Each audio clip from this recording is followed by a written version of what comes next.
To what extent are we expected to wrestle with God? This particular article, which is number 61 in the theology section of the other articles page on World History 3967 website, is about that question. It really came out of a Bible study on Ruth, where it noted that Ruth importunately pleaded with Naomi, mother-in-law, to let her come and be with her, and for, as it were, Ruth to die with Naomi, Ruth to take on Naomi's gods, Ruth to take on Naomi's land. And there was a seriousness and an earnestness in that entreaty that intrigued us. Well, we see this again and again in scriptures. The first time is when Abraham entreats God for the fate of Sodom. Likewise, we see that with Jacob wrestling with God at Peniel, really for the future of his children.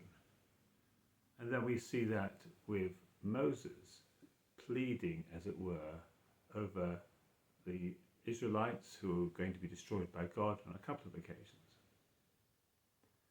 We even see an element of this with the Syrophoenician woman pleading for her daughter, even though at first sight Jesus wasn't showing that much interest in the case. And then Jesus tells us that story about the importunate widow.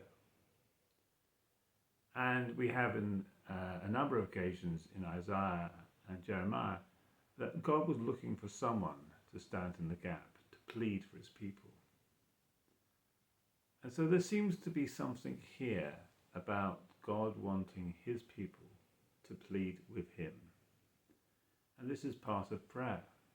And as we enter into a period of history where our world is seemingly at odds with God, a bit like Psalm 2, where the heathen rage against God, it seems now is a time for God's people to be pleading with God.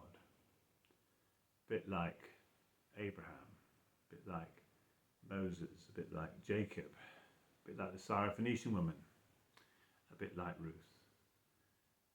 The importunate widow, pleading with God. Somehow, and I don't fully understand why, this is something that God wants from his people.